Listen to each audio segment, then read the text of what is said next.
Hey friends, welcome back to my channel. My name is Noma Noire. So we're back here today for another episode of Property Mondays.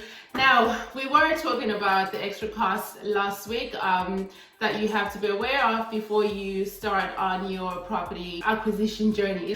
But today we're going to be talking about mortgages. What steps to take for you to get your self-mortgage ready. And I have a special guest. I have my friend and colleague here, Tracy O'Sullivan, who is a mortgage expert, you guys. So I decided to get some expert advice from Tracy. She's an impartial mortgage advisor. So Tracy, welcome. Thank you very much, Noma. I'm delighted to be here. So thank you for taking the time. I absolutely appreciate it. Now we'll jump straight into it. You're an impartial mortgage consultant, right? Without going too much into detail, what does that entail? Well, what we do is, the company that I work for, we work with 8 banks.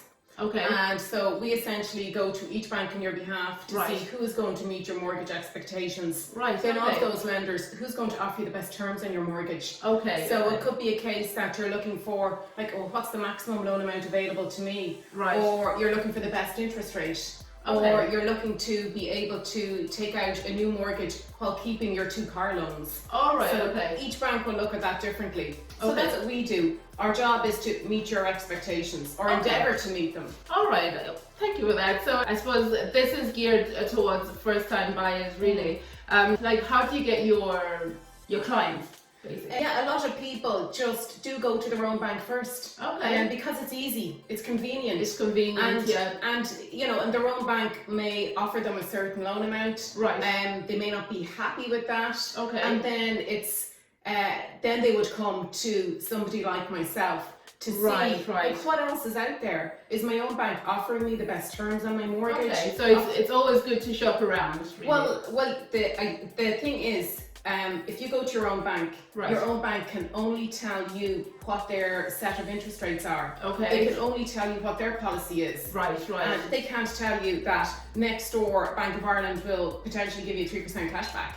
And maybe their interest rate could be better than theirs. Okay. By law, they're not allowed to tell you that. Okay, so they can only talk about what they can offer you, but you, as an impartial advisor, can talk about all the 8 lenders. I have to. By law, I have to. And I have to give a fair analysis to my clients based on that. So essentially, if a client uses somebody like myself or a mortgage broker in general, they're more protected. They're more protected, by the Irish law. Okay, so consultant Tracy here, she is an expert, as I said, 8 banks. If you go directly to your own bank, they can only tell you about what they offer, and GMC here, Tracy, will tell you about everything. So you cover all bases, okay? So Tracy, what is the very first thing a potential first-time buyer needs to do? They have all their money in place. What's the first thing that they need to do? Well, people might have in mind the property that they want. Right. So when you're talking about the deposit, the first-time buyers generally need the 10%. 10%, or more. That would be great. Yeah. It would mean a lower mortgage. Okay. So what they need to do is they need to get their mortgage approval. Right. So if they get their mortgage approval, it puts them in a position of being able to place an offer on a property and engage in that process of bidding on properties. Right. Whereas if they don't have that, an estate agent won't take them seriously. That is true. So you need to have your mortgage approval in place, and that's where you come in, right? They come to you and you shop around with the 8 lenders and find them the best possible deals out there. And then that way, I mean, can somebody have more than one mortgage approval? Absolutely. So in terms of getting your mortgage approval, in my eyes, to simplify the process for the mortgage side, the first step is mortgage approval. Right. Second step is when you find a property. Third step is when you get your keys. So the first step is to get the mortgage approval. Okay. So it is, you formally put an application into the bank. Right. And as a mortgage consumer, which is, a lot of your viewers will be now mortgage consumers, it is their right to keep their options open. Okay. And it is their right to go to as many banks as they wish to do so. And they can hold mortgage approvals from all the banks. Okay. It doesn't negatively affect them in any way whatsoever. It's their right to do that. Okay. Right, okay, that's interesting. Now, now I just wanted to find out, Tracy, what is ideal profile of the perfect mortgage applicant? Okay, like, who do the banks love? Like, who do they love? In terms of, yes, who do they like? There's 2 steps to getting mortgage approval. One of them is the amount of a mortgage you will qualify for is based on your income.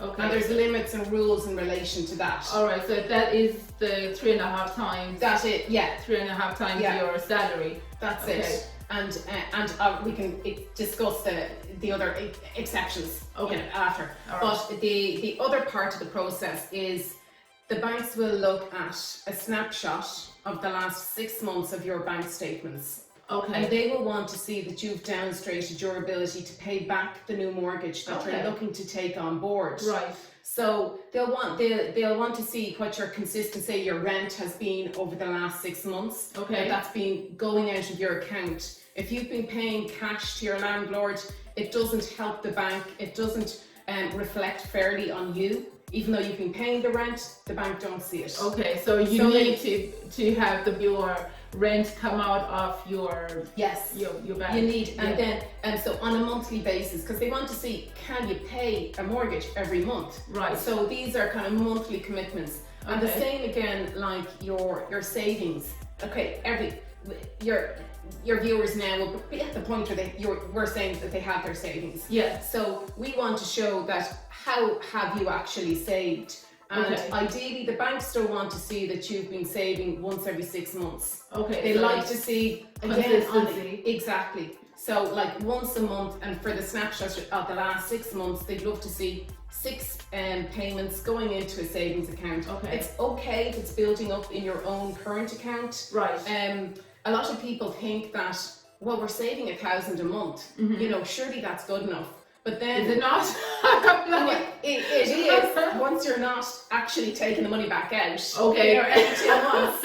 Okay, say for example, you've been saving 1,000 every month, right, for the last number of whatever months. And then, it's just been Christmas right now. Yeah. And January is a long month. Yes. It's a terrible time. If I take out a bit of money from my savings account there, is that looked at negatively during this time period? This period, look, people's accounts are at their worst. Right. Including mine. So, we're all in it. So, like, some banks, you can actually, regarding that snapshot of 6 months, right? Some banks want your statements to be within the last 1 month. Other banks might say 2 months or 3 months. So you can actually avoid that horrible period. Okay, time it right. Yeah, but if you have still kept up a level of savings and it really just looks like over Christmas there has been a dip, but then maybe at the end of January you're back you on pick it track up again. Okay, that's fine. They'll take the average. Okay. But if you've been dipping like every 2 months, don't do that. It's going to reduce what they call as your demonstrated affordability. But you know what? Some people are paying such high rent. Yeah. That in itself might be good enough. Okay. But I think the practice of just saving an amount that is comfortable for you each month. Right. So don't stretch yourself. Don't put your current account under pressure that you're going to start unpaying bills because you're trying to save. It's not going to work. It doesn't help. It doesn't help. Ideally, just keep your current account operated in a way that there's no red. Exactly. Okay. Yeah. Right. You mentioned there are 6 months of statements. Does that include people that are self-employed, or is it just for PAYE? Self-employed, yes. One bank might look for 12 months, but generally the banks look for 6 months bank statements, right, for your current accounts, personal and business. Obviously, there is more documentation on top of that for self-employed people. Yeah, there's a lot more. All right, but the advantage of going to somebody like you instead of myself going directly to all the different banks is that I just give you the one statement. Is that it? That's exactly it. And then we would know in advance, even from talking to you, like what your expectations are, what your needs are, what your requirements are. I can tell you something, and your viewers out there, that the banks, they want first-time buyers business. Like at the moment, there's a lot of rate reductions. So basically that's competition. So the banks are in competition with each other. So they just want business. That's their business. Yeah, that's what they do. Modus operandi. Yeah, I mean, that's what they, once you're mortgage ready, they want you on their books, so to speak. Okay, I understand. So do you look for someone's credit score? Like, is that your job, or is it me as a client? Am I supposed to check my credit score? Like, does that come into play at all? Yeah, it does. What happens is when you apply for a mortgage or apply for any loan in Ireland, the institution will actually run a credit check on you. Part of the application process with the banks is that you're signing and allowing them to do a credit check for you. On you. If you don't sign that and you don't allow them to do a credit check, they're not going to process an application for you. It's a red flag straight away. Like, why do you want to check? As a first-time buyer, what should I look for when choosing a mortgage lender? Like, they're obviously all different, and different banks offer, some banks offer you money back when you draw down your funds. Or what should I be looking for, pretty much? I think what I would always look at, like the priority for people, is understanding what their needs are. So for example, it could be, look, I really need 300,000. My own bank is only going to give me 210. So it might mean the bank that you go to, or number of banks that we can apply to, is more limited because of the way their policy will assess your case. So say, for example, it could be 2 banks or only one bank that will actually meet your needs. But in terms of like the general picture of, what's good, you're saying, there's cash back, there's this. So if you had your choice of all banks, I suppose from a financial advice point of view, I can only recommend the best interest rate. Okay, so it's all about the interest rates. It means you're paying less back over the life of your mortgage. However, of the banks that we deal with, I would put them into 2 categories. I'd put them into the category, like, one, that the bank that will offer you long-term value on your mortgage. A lower interest rate, you're paying less over the term of your mortgage. But the other category would be the banks that you mentioned. The bank the banks that will offer you 2% cash back, a lump sum when you draw down your mortgage. And there's another bank that will offer you another 1% in 5 years' time. Like, there's like limits and like criteria, for the policy and all that with that. But is that really cash back? I mean, I always wonder, is that like, are they going to catch you at some point? Are you going to have to pay that money back somehow within the life of the mortgage? Yeah, I mean, the interest rate with those banks is often a little bit higher. Now, it's not substantially higher than some of the other banks. It's a little bit higher. Some people may take a view that, well, look, we've saved really hard. We're pooling all our savings into just buying the house. How are we going to furnish it? Or a new build property, how are we going to afford to put the floors down? So the cashback sometimes it works for people. They feel that, look, we'll take cash back today. If we get that cash back, we don't need to get out a credit union loan at a rate of 9%. So it makes sense that way. So it might be more cost effective. If you're looking to immediately borrow, when you move into your own home, it could be a more cost-effective way of doing it. Everybody has different needs. So it depends on the needs of the particular person you're dealing with. I get that.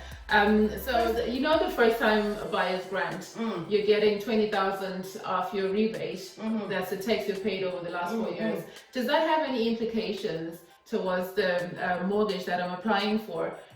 Does it mean, like, do I get less because I'm getting the 20,000 from revenue, or does the bank take a stand that's got nothing to do with your mortgage? Yeah. Pretty much. I mean, you're still, when you apply for a mortgage, you're still bound by the laws, the lending laws today. That's part of like where your deposit is coming from. So it doesn't impact on how much you can borrow. No is the answer. It'll impact on you in terms of how much you have to contribute for your deposit, but it's you're always, in terms of how you're going to be assessed for how much you will get that or be approved for, that is always going to be based on your income, your current circumstances, and your demonstrated affordability. We talked about earlier. So it's not like, oh, I only have 10,000 saved, but I'm getting 20,000 over here from revenue. That doesn't. Well, like, the banks will want to know. You're really, thanks for clarifying that. Like, the banks, of course, will want to know, like, where's your deposit coming from? So if you submit an application to the bank and there is no savings and there's no mention of how you will fund this, they're like, well, like, where is the deposit going to come from? And so if it is from the Help to Buy, then we'd provide them with the Help to Buy, the confirmation that clients get from revenue. Or if it's a deposit, exactly, or if it's from their savings, or if it's from a gift. But they do need to know a proposal. They need to know where is the whole 10% coming from. Exactly. Okay. Yeah. That's okay. And speaking of gifts from the very lucky people that get their parents to give them a bit of money to help out when purchasing their properties, is it looked at as a negative, getting a gift, or like, can it be? It's fine with the banks. They don't care where you get your. Yeah. Well, it depends. Like, some banks. Like Ulster Bank and Permanent TSB, in their policy, if you're buying a second-hand property, they will want you to have saved 5% yourself. Okay. So you can't get a gift for the deposit of 10%. Alright, so I can't have no money. 5 grand here, and then my parents give me 50 grand over here. Exactly. That's just what their policy states. Okay. For obviously, when you're buying, say, a new build property, the Help to Buy scheme funds, if you qualify for them, they'll satisfy for that, like, 5% condition that they have. Okay. But then you have other banks that, like, they're okay. If it's more than that, I mean, we would always present your case that we would ask clients, like, is there a potential that there's a family gift in the background? And we'd let the bank know in advance, because when you're making your initial application, it is important to tell the bank as much as you can, because then they will assess it on that basis. So say, for example, if you put an application in, you've got 30,000 saved yourself, and that's fine, that's a straightforward kind of application. And then you find a property, and then you come back and you tell the bank, well, look, we're actually going to get a gift of 200,000,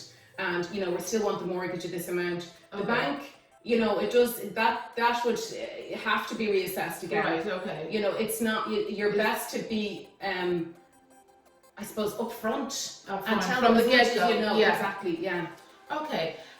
Tracy, we're talking mortgages here. Okay. We just want to understand. Can you talk us through the available types of mortgages? I mean, I know tracker mortgages, I think, of the past. Can they come back? But you have the two main ones, isn't it? The fixed and the variable. Yeah. I mean, these are words thrown out. Most people would not have a clue what fixed and variable is, basically. Can you maybe touch on that, like explain what those are? Yeah, absolutely. Tracker, it is in the past, very preferential rates, so we'll just park that. Okay, let's forget about that. That's fixed and variable. Yeah, it's gone. It's gone. Fixed and variable. Variable is that. Right. So, I mean, if you choose a variable rate with the bank can increase or decrease that rate over time, and they will always inform you that they're going to do that, and they will always inform you what your new repayment will be. Okay, is it at the bank's discretion to just increase, or is it the central? It's at the bank's discretion. Oh, really? It is. You don't have certainty for any period of time what your repayment or your interest rate is going to be. Some people like a variable rate because they might, for whatever reason, they might feel that they want to make overpayments in the short term on their mortgage. And then you've got your fixed rate, which a fixed rate, say a 1 year fixed rate or a 3 year fixed rate, Right. that if you choose that, you will know what your monthly repayment is going to be for that period. Okay, and so what your peace rate. of mind, And you get really. peace of mind, it'll help you to budget, particularly in the early years of your mortgage. Right. You're still fitting out your house. Because their variable rate seems to be quite higher than their fixed rate. Okay. Yes, so it is worthwhile sitting down, and once you have gone, say agreed on a property, Right. you know your purchase price, you know exactly what your loan amount is going to be, Yeah. so you can really refine your needs at Okay. that time in terms of, is it going to be fixed or is it going to be variable? Right, okay. So as a first-time buyer, it's always advisable to go with the fixed rate for a period of time. It seems to be more popular with people because it gives them that certainty. Okay. But again, it's understanding what somebody's requirements are. The fixed rate, it does seem to be more popular with first-time buyers, purely because, like what you said, Yeah. it gives that peace of The mind. peace of mind. Yeah. So the last question I'm going to ask, in your opinion, which lenders right now, if I want to go, I'm taking out a mortgage, I want to buy a house, which lenders would you straight away recommend? Am I putting you on the spot? Well, no. It depends on your situation. So, like, there are those, the multiples. There's the rules and how much you can borrow. Right. We touched on it earlier about 3.5 times your income. And again, the banks can give you a little bit more at certain times. You can go up to 4.5 times. Okay. But going back to the 3.5 times, like 3.5 times your income could be different with each bank. And the reason is, like, if you get any kind of variable income, if any of your viewers out there are on, like, if they get overtime, Right. shift work, Commissions. bonus payments, each bank will look at that differently. Okay. Some banks might only take 20% of that. Okay. Another bank, if you can demonstrate that you've consistently earned, bonus for the last 3 years, they might Okay. take 100% of that. Okay. So that's why 3.5 times with one bank could be totally Could be different. different. Exactly. All right. So okay. that might be why you'd go with one, particular bank. So Tracy basically doesn't want to tell us exactly which bank. I'm asking, there's ARB, there's Ulster Bank, there's Permanent TSB, there's KBC. Like, which bank, Tracy? I'm not. Talk to me. I'm not going to put it on the spot. We'll talk privately. That's okay. All right. So I think there's a lot of information there, Tracy. We covered a lot of ground there. So the takeaway really is, don't have anything hanging around negatively in your credit score. Settle all debts before. Is it before they approach you, or before they start on the journey, or is it? Can I settle it during? Do you mean, well, if you're talking about a normal car loan, you don't need to clear that or do anything. If you're just paying your car loan, that's fine. Okay. You don't have to clear that before you make your application. In relation to the other issues, look, if they're current, that's going to be tricky. You could ask somebody like myself. You could actually just you could get a copy of your CCO or your ICB and ask me, would a bank support me? And I can actually ask the banks, once I've gotten your viewers' consent to do that. Look, would they support you? They might say, look, hold off for another 12 months or another 2 years. And some would just say no. Like, some banks are stricter, particularly for first-time buyers in that case. Right. Okay. Goodness. A lot. There's a lot in there. I mean, but the thing is, it's all taken in an individual case-by-case scenario. Like, you couldn't give an umbrella term for everybody. So it's all case-by-case. So if you're looking for a mortgage, you're a first-time buyer, you have your deposit saved up, I have the solution for you here. She has access to about 9 banks.